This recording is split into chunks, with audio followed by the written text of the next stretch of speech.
అందరికీ నమస్కారం అండి. మాది 38వ వార్డు దక్షిణ నియోజకవర్గం. నా పేరు అర్జున్ ప్రసాద్ అండి. వైఎస్ఆర్సీపీ సీనియర్ నాయకులండి.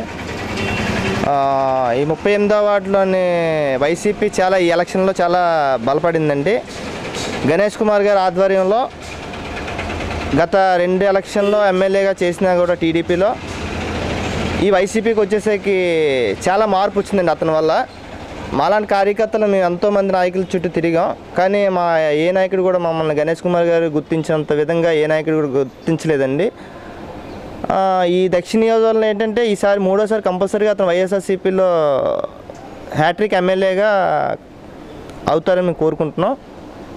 అలాగే జగన్మోహన్ రెడ్డి గారు ఇచ్చే పథకాలు కానీ, ముఖ్యంగా గణేష్ కుమార్ గారు ఈ నియోజకవర్గంలో చేసిన పథకాలు ఎన్నో పథకాలండి. చాలామందికి ఆరోగ్యం పరంగా కానీ ఏ విధంగా అయినా అతని దగ్గరికి వెళ్తే హెల్ప్ చేయకుండా పంపించే వ్యక్తి కాదండి అతను.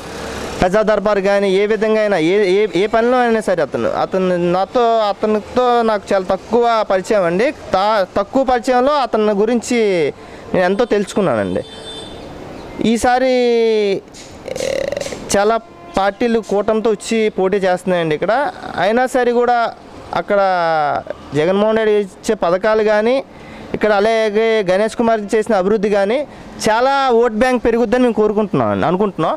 కంపల్సరీగా దానివల్ల వైసీపీకి ప్లస్ అవుద్దండి. చాలా మంది లబ్ధి పొందారండి. చాలామంది అతను ఇచ్చే అమ్మఒడి కానీ, చేయూత కానీ చాలామంది లబ్ధి పొందారు అతని వల్ల.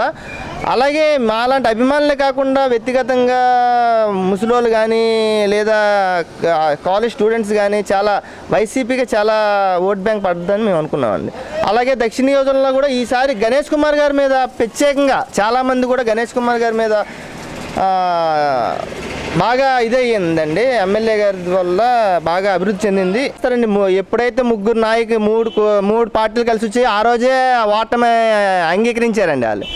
ఎప్పుడైతే 3 పార్టీలు కలిసి వచ్చి ఆ రోజే ఓడిపోయారని వాళ్ళకి తెలిసిపోయిందండి. సింగిల్గా వచ్చారు జగన్మోహన్ రెడ్డి గారు, అతను సత్తా చూపిస్తారు. ఆ గతంలోనే వస్తూ రాగానే 61 ఎమ్మెల్యే సీట్లతో ప్రతిపక్షంలో ఉన్నారండి. అలాగే ఎవరు ఊహించినటువంటి 151 సీట్లతోని అతను అధికారంలో కూర్చున్నారండి. అలాగే ఈసారి కూడా అతను అనుకున్నట్టే మేము జరుగుతుందని కోరుకుంటున్నాను. తిరిగిలేదండి, అందులో తిరిగిలేదండి. అతను ఇచ్చే సంక్షేమాలు కానీ ఏవైనా సరే ఇంకా ఎక్కడ చూసినా ఇంకా వైసీపీనండి. కంపల్సరీగా అండి. గతంలోనే గణేష్ కుమార్ గారు 2 సార్లు గత పార్టీలు ఎలాగైతే పనిచేశారో అంతకన్నా దీనిగా ఈ పార్టీలు పనిచేయడం జరిగిందండి. అది కూడా అతను క్యాడర్ వ్యక్తిగతంగా అతనికి ఏంటంటే ఈ దక్షిణ నియోజకవర్గంలో వ్యక్తిగతంగా క్యాడర్ ఫుల్గా ఉందండి. దానితో వైసీపీ ప్లస్ అయిందండి. అతను మార్పు అయితే కంపల్సరీగా ఉందండి ఈసారి. రేపు రాబోయే రోజుల్లో కూడా 38వ వార్డులో ఇంకొక పార్టీ అంటూ ఉండదండి. వైసీపీ జెండా ఎగరబోతుందండి. మీరు అనేది కరెక్టే. గతంలో 38వ వార్డు టీడీపీ వార్డు అంటున్నారు, అది ఖచ్చితంగా కరెక్ట్ కాదనట్లేదు. ఈ ఎలక్షన్కి మార్పు వస్తుంది. ఈ ఎలక్షన్ గతంలో ఎలాగైతే మీరు అన్నారో ఈ ఎలక్షన్లో కంపల్సరీగా అక్కడ సీఎం గారు ప్రమాణ స్వీకారం జరుగుతుంది.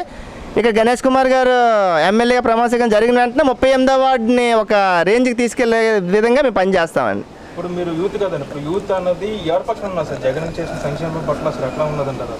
యూత్ అండి, యూత్ అయినా యూత్ కంటే ఎక్కువ సీనియర్ పెద్ద వాళ్ళే ఎక్కువ జగన్మోహన్ రెడ్డి గారి మీద ఇచ్చేస్తున్నారండి. అతను ఇచ్చే పథకాలు కానీ అభివృద్ధి కానీ ఏవైనా సరే అండి ఖచ్చితంగా అతను ఇది ఉంటుందండి కంపల్సరీగా. అంటే మరి ఎన్నికలు చూసుకుంటే మొత్తం ముగ్గురు కలిసి వస్తారు కదా, అంటే రావడంతో జగన్ గారిని ఇంటికి పంపిస్తామని చెప్పి భారీ ఎత్తున ప్రచారం చేస్తున్నారు. దీని మీద మీ స్పందన? అది ప్రచారంగానే మిగిలిపోద్దండి లాస్ట్కి. ఈ ఎలక్షన్ అండి మాకు ఎంత ప్రెస్టేజ్ అంటే అంత ప్రెస్టేజ్ అండి. ఇంకా వాళ్ళకి పోటీ చేయడానికి కూడా ఇంకా లేదండి, వాళ్ళకి ఛాన్స్ లేదు, వాళ్ళది అయిపోయిందండి. ఇదే లాస్ట్. ఇంకా చంద్రబాబు నాయుడుకి కానీ పవన్ కళ్యాణ్కి కానీ వేరే పార్టీలకు ఏదైనా సరే ఎంతమంది వచ్చినా సరే ఒక్కడిగానే ఇతను ఫైట్ చేశాడు. గతంలో కూడా సింగిల్గానే ఫైట్ చేశాడు, ఇప్పుడు కూడా సింగిల్గానే అతను ఫైట్ చేస్తున్నాడు. కంపల్సరీ ఖచ్చితంగా సీఎం అవుతారు జగన్మోహన్ రెడ్డి గారు. ఇక్కడ వాసుపల్లి గణేష్ కుమార్ గారు ఎమ్మెల్యే అయ్యి అతను మినిస్టర్ అవ్వాలని కూడా మేము కోరుకుంటున్నాం. ఇప్పుడు గత ఎన్నికల్లో చూసుకుంటే అంటే ఈ దక్షిణ నియోజకవర్గం నుంచి 13 కార్పొరేటర్లు అంటే వాసుపల్లికి వ్యతిరేకంగా పనిచేశారని చెప్పి వాళ్ళ ప్రచారం జరిగిందండి. అవును. అంటే ఎంత పని చేసినా సరే మీరు వాసుపల్లి మెజార్టీ ఎంత రావచ్చు అంటారు? అసలు మెజార్టీ అయితే కంపల్సరీ ఖచ్చితంగా మెజార్టీ ఉంటుందండి. గత ఎలక్షన్ కంటే ఈ ఎలక్షన్కి మెజార్టీ కంపల్సరీగా ఉంటుంది. కార్పొరేట్లకి ఏముంది సార్, కార్పొరేట్లు 3,000 4,000 మెజార్టీ కంపల్సరీగా రావచ్చు గణేష్ కుమార్ గారికి. కార్పొరేట్లకి ఏముందండి, కార్పొరేట్లు జగన్మోహన్ రెడ్డి గారు దీనిలోనే వేలోనే ఇది అయిపోయారు తప్ప వ్యక్తిగతంగా ఏముంటుందండి, ఎమ్మెల్యేగా ఫైట్ చేసే అంత ఇది వాళ్ళకి లేదు. అది ఇక్కడ ప్రధానం చూసుకుంటే కొంతమంది వాజ్పేయి వెనకాల తిరిగినటువంటి కొంతమంది కార్పొరేటర్లు ఇప్పుడు వ్యతిరేకిస్తున్నారు. అవును. అంటే ఏంటంటే మాకు సాయం చేయట్లేదని చెప్పి దీని మీద మీ స్పందన చేస్తారు ఓటర్, ఒక స్థానిక ఓటర్ కదండి.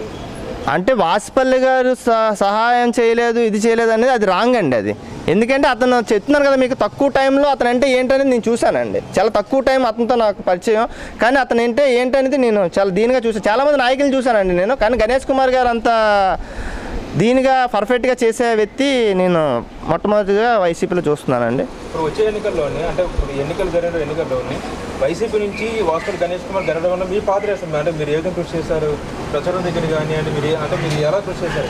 మేము చాలా జగన్మోహన్ రెడ్డి గారికి వీరాభిమానం అండి. అయితే అతని కోసం ప్రాణాలు తీసుకుంటాం, లేదా ప్రాణాలు తీసేస్తాం, అంటే అంత వీరాభిమానం మేము ఏదో ఆశించి ఏదో చేసి మేము కాదండి. అది కూడా మా గణేష్ కుమార్ గారు ఇచ్చింది ఏంటంటే, మాలాంటి నాయకులు గుర్తించమని చెప్పామండి అతనికి. కంపల్సరీగా అతను మేము ఏదైతే మేము కోరుకున్నామో, మాకు పదవులు వద్దు, ఏమి వద్దండి, పదవులు ఏముందండి, మాకు జగన్మోహన్ రెడ్డి గారు అక్కడ సీఎంగా ఉండాలి, ఇక్కడ గణేష్ కుమార్ గారు ఎమ్మెల్యేగా ఉండాలి, అదే మేము కోరుకుంటున్నాం అంతే. వచ్చే ఎన్నికల్లోనే వైసీపీ ప్రభుత్వం వస్తే అంటే మీరు ఏది కోరుకుంటారు, ఇంకా ఎంత సంక్షేమం చేస్తే బాగుంటుంది అంటారు? చేస్తారండి. ఇప్పటి వరకు అతను ఇచ్చే గత 5 సంవత్సరాల్లో 2 సంవత్సరాలు కరోనా పోయిందని 3 సంవత్సరాలు ఎన్నో అభివృద్ధి చేశారండి. అతను ఇచ్చే పథకాల మీద మేము ఫోకస్ పెట్టారండి. రాబోయే రోజుల్లో ఇంక డెవలప్మెంట్ మీద అతను ఫోకస్ పెడతారండి.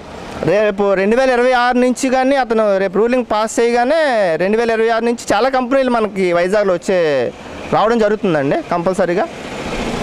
100% అండి.